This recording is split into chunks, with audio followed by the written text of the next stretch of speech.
పాకిస్తాన్ వ్యవహారం వింతగానే కాదు చెత్తగా కూడా ఉంటుంది. ఒకవైపు జనానికి తిండి లేక నీరు లేక విద్యుత్ లేక అష్ట కష్టాలు పడుతూ ఉంటే ఆ దేశం మాత్రం భారత్పై ఏడుస్తూ జనం అటెన్షన్ని డైవర్ట్ చేస్తోంది. అంతేకాదు ఇప్పుడు పిఓకేని చైనా చేతిలో పెట్టాలని కూడా చూస్తోంది దాయాది. అక్కడి సంపదని తాకట్టు పెట్టేస్తోంది. డ్రాగన్ ఆర్మీకి రెడ్ కార్పెట్ వేసి మరీ పిలుస్తోంది. అసలేంటి అరాచకం అంటూ ప్రశ్నించిన పిఓకే పౌరులని ఉక్కుపాదంతో అణచివేస్తోంది. పాకిస్తాన్ పోలీసులు ఆర్మీ కలిసి ప్రజలపై దాడులకు దిగుతున్నారు. టోటల్గా పిఓకేని రణరంగంగా మార్చేశారు. పిఓకే పాక్ ఆక్రమిత కాశ్మీర్. ఇది ముష్కర దేశం కబ్జా పెట్టిన ప్రాంతం మాత్రమే కాదు, ఆ దేశ అరాచకాలకు విధ్వంసానికి అడ్డగా మారింది. పాక్ ఆక్రమిత కాశ్మీర్తో పాటు గిల్గిట్ బాల్టిస్తాన్లోని ప్రజలు పాకిస్తాన్ చైనా దేశాల దురాక్రమణను నిర్మోహమాటంగా తిరస్కరిస్తున్నారు. ముఖ్యంగా గిల్గిట్ ప్రజలు పాక్ పన్నాగాలను దుర్నీతిని పసిగట్టారు. బాల్టిస్తాన్ ప్రజలు తమ రాష్ట్రం నుంచి వెళ్తున్న కారాకోరం హైవేను బ్లాక్ చేశారు. చైనా నుంచి పాకిస్తాన్కు వచ్చే ట్రాఫిక్ మొత్తం ఆగిపోయింది. 4 రోజులైంది. పరిస్థితి మరింత దిగజారింది. కారాకోరం హైవేని దిగ్బంధించి కూర్చున్న గిల్గిట్ బాల్టిస్తాన్ ప్రజలకు అసలు విషయం అర్థమైంది. పాకిస్తాన్ తమ భూమిని, తమ ఉనికిని, తమ 800 ఏళ్ల చరిత్రను డ్రాగన్ కంట్రీ కాళ్ల దగ్గర బేరం పెట్టిందని.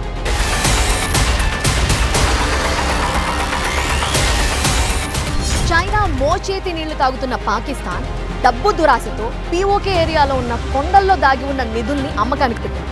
ఇక ప్రపంచంలోనే అతిపెద్ద దురాక్రమదారుడు ఎవరంటే చైనానే.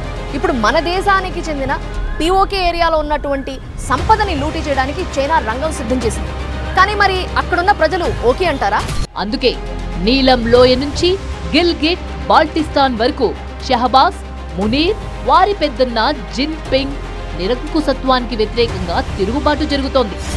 షహబాజ్ ప్రభుత్వం పిఓకేలో నివసిస్తున్న ప్రజలను పేదరికం అనే ఊబిలోకి తోసేస్తోంది. కానీ అక్కడి ప్రజలు ఏమంటున్నారో తెలుసా? మేము పేదరికంలో లేము, పేదలం కాదు. 100 ఏళ్లుగా ఇక్కడ నివసిస్తున్న తమకు ఈ కొండలు, లోయలపైన, వాటిపైన ఉన్న చెట్లు, కిందున్న ఖనిజాలపై పూర్తి హక్కు ఉందంటున్నారు. తమ దగ్గరున్న ఈ అమూల్యమైన నిధిపై ఎవరి చెయ్యి పడనివ్వమంటున్నారు.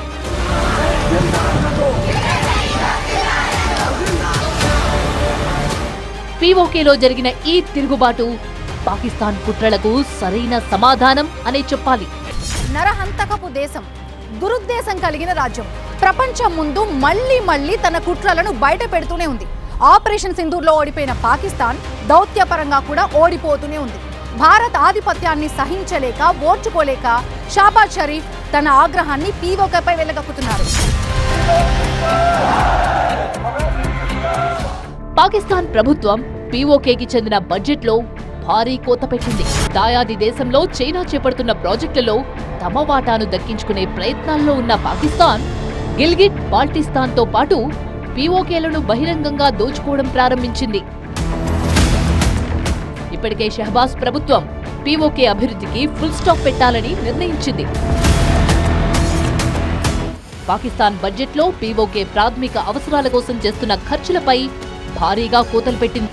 ఈ కోతల కారణంగా పిఓకేలోని ఆసుపత్రుల్లో రోగులపై, ప్రభుత్వ పాఠశాలలోని పిల్లలపై, విద్యుత్, నీరు వంటి ప్రాథమిక అవసరాలపై ఖర్చులు తగ్గించేందుకు రంగం సిద్ధం చేసింది పాకిస్తాన్.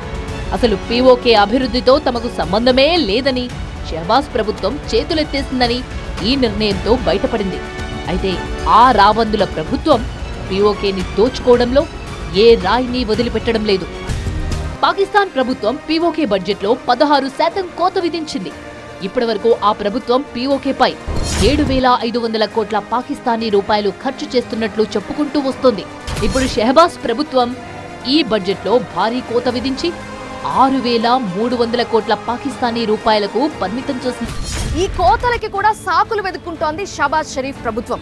అంతర్జాతీయ ద్రవ్యనిధి కఠినమైన ఆంక్షలు విధించిందని, అందువల్లే పిఓకేలోని బడ్జెట్లో కోతలు తప్పట్లేదు అంటోంది. దీనివల్ల పిఓకేలో ఉన్న పౌరుల యొక్క కనీస ఖర్చులకు కూడా షహబాజ్ దగ్గర డబ్బే లేదు. ఇంకోవైపు పిఓకేలో సిపిఈసి కొత్త వెర్షన్ను ప్రారంభించడానికి చైనా కుట్రలు చేస్తోంది. పాకిస్తాన్లో $2 బిలియన్ పెట్టుబడి పెట్టడం ద్వారా కారాకోరం హైవేని విస్తరించాలని ప్లాన్ చేసింది డ్రాగన్ కంట్రీ. ఈ హైవే పాకిస్తాన్ ఆక్రమిత కాశ్మీర్ గుండా వెళ్తుంది.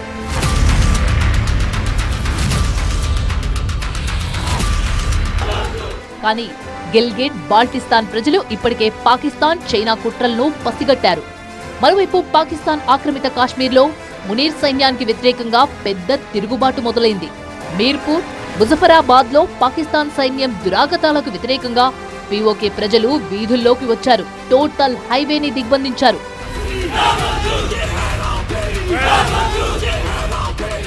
పీఓకేలో సిపిఇసి కొత్త పథకాన్ని ప్రారంభించడానికి పాకిస్తాన్ సైన్యం అక్కడి ప్రజలపై రసాయన పరీక్షలు చేస్తోంది. ఇక సిపిఇసి ముసుగులో చైనా సైనికులు కూడా పీఓకేలోకి ప్రవేశించి ప్రజల ఆందోళనను అణిచివేస్తున్నారు.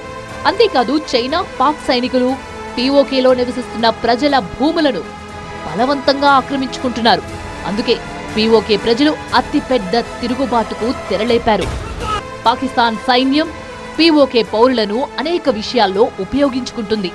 అవసరం తీరాక వారిని చంపి హిమాలయాల్లోని మంచులో పాతిపెడుతోంది. పీఓకే వ్యాప్తంగా అనిశ్చితి కనిపిస్తోంది. రాజ్యం చేస్తున్న అరాచకాలకు బాధిత ప్రాంతంగా మారిపోతోంది. బలూచిస్తాన్ పాక్ ఆర్మీ ఎలా ప్రజల్ని పీడిస్తోందో ఇక్కడ అదే రకమైన దౌర్జన్యాలు కనిపిస్తున్నాయి. నోరెత్తిన వారిని చంపేయడం కూడా జరుగుతోంది. ఇంత జరుగుతున్నా పాకిస్తాన్ నేతలు ప్రపంచ వేదికలపై భారత్ని బూచిగా చూపిస్తూ పబ్బం గడుపుకోవడం మాత్రం మానట్లేదు.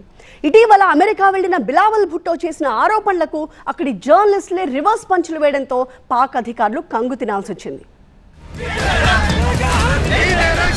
కొన్ని రోజుల క్రితం పీఓకే చెక్ సవారీలో నివసిస్తున్న మానవ హక్కుల కార్యకర్త సదాకత్ మొఘల్ ఓ విషయాన్ని బయటపెట్టారు. పాకిస్తాన్ సైన్యం బలూచిస్తాన్ ప్రజలపై చేసే దురాగతాలు పీఓకేలోనూ జరుగుతున్నాయంటూ ప్రపంచానికి తెలియచేశారు. మీర్పూర్కు చెందిన 3 యువకులను పాకిస్తాన్ సైన్యం చంపి హిమాలయ కొండల్లోని మంచులో పాతిపెట్టిందని చెప్పారు. ఈ దురాగతం బయటికి రాగానే ఆసిం మునీర్ ఏం చేశాడో తెలుసా? ఆ 3ని చంపిన పాకిస్తాన్ ఆర్మీ అధికారులను ప్రశంసించారు. అంతేకాదు పీఓకే మానవ హక్కుల కార్యకర్త సదాకత్ మొఘల్ని అరెస్ట్ చేయించాడు. దీని తరువాత మీర్పూర్ మొత్తం సదాకత్ మొఘల్ విడుదల కోసం డిమాండ్ చేస్తూ భారీ ర్యాలీ తీశారు. పీఓకేలో పాకిస్తాన్ సైన్యం, వారి పోలీసుల దురాగతాలు హద్దులు దాటిపోయాయి. ఆ దారుణాలు మీరే చూడండి. అసలు పీఓకేలో పాకిస్తాన్ పోలీసులు ఏం చేస్తున్నారు? వారి సైన్యంపై, పోలీసులపై పీఓకే ప్రజలు ఎందుకంత కోపంగా ఉన్నారు? ఇప్పుడు జరుగుతున్న ఉద్యమం వల్ల అక్కడున్నటువంటి ప్రజల ఆగ్రహావేశాలు ఒక్కొక్కటిగా బయటకొస్తున్నాయి. అవసరం ఉన్నంతసేపు వాడుకోవడం, ఆ తర్వాత హిమాలయాల మంచు దుప్పెట్లో కప్పేస్తున్నారు. పాకిస్తాన్ సైన్యం పాల్పడుతున్న దురాగతాలకు బాధితులుగా మిగులుతున్న పీఓకే ప్రజలు తమ సహనాన్ని కోల్పోయారు.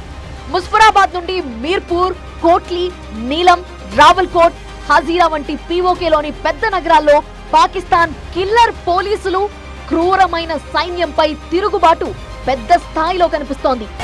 పీఓకేలో మారణ హోమాన్ని సృష్టిస్తున్న పాకిస్తాన్ అంతర్జాతీయ వేదికల మీద మాత్రం భారతదేశంలో ఉన్న ముస్లింల గురించి మొసలి కన్నీరు కారుస్తోంది. భారతదేశంపై పచ్చి అబద్ధాలు ప్రచారం చేస్తూ మద్దతు కోసం ప్రయత్నిస్తోంది. కానీ పాకిస్తాన్ ఉగ్రవాద విధానాలు ఎక్స్పోజ్ అవుతూనే ఉన్నాయి. అంతేకాదు అంతర్జాతీయ వేదికలపైనే పాకిస్తాన్ యొక్క అబద్ధాలు బయటపడిపోతున్నాయి.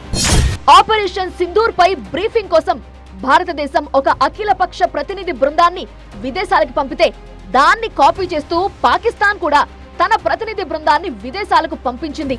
అమెరికాకి వెళ్లే ప్రతినిధి బృందం బాధ్యతలని పాకిస్తాన్ మాజీ విదేశాంగ మంత్రి బిలావల్ భుట్టోకి అప్పగించారు.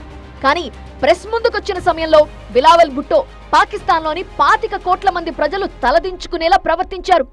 అమెరికాలో నిర్వహించిన లై డిటెక్టర్ పరీక్షలో బిలావల్ భుట్టో విఫలమైపోయారు. అమెరికాలో మాట్లాడిన బిలావల్ భుట్టో భారత్లో మతాన్ని బూచిగా చూపిస్తూ కొత్త కథనాన్ని సృష్టించే ప్రయత్నం చేశారు. పెహల్గాం దాడి ముసుగులో భారతదేశం ముస్లింల ప్రతిష్టని దిగజార్చిందంటూ అబద్ధాలు ప్రచారం చేశారు. దీనిపై American journalist Ahmed Fatai direct attack చేశారు. ఆపరేషన్ సింధూర్ ప్రెస్ మీట్ లో ఇస్లాం మతానికి చెందిన వారే మాట్లాడారు కదా అని ప్రశ్నించారు. భారత వాయుసేనకు చెందిన మహిళా అధికారి కల్నల్ సోఫియా ఖురేషి ఆపరేషన్ సింధూర్ గురించి బ్రీఫ్ చేశారు.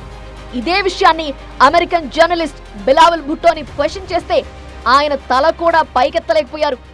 మరోవైపు భారత అఖిలపక్ష ప్రతినిధి బృందం అంతర్జాతీయ వేదికలపై పాకిస్తాన్ కుతంత్రాలను, దుర్నీతిని ప్రపంచం ముందుంచుతోంది. हम रिपब्लिक ऑफ कोरिया गए, फिर इंडोनेशिया गए, फिर सिंगापुर गए और फिर मलेशिया आए। हर एक देश में मैं आपको बताना चाहूँगी बहुत स्पष्टता के साथ, भारत के प्रति अद्भुत श्रद्धा और सम्मान की अभिव्यक्ति मिली।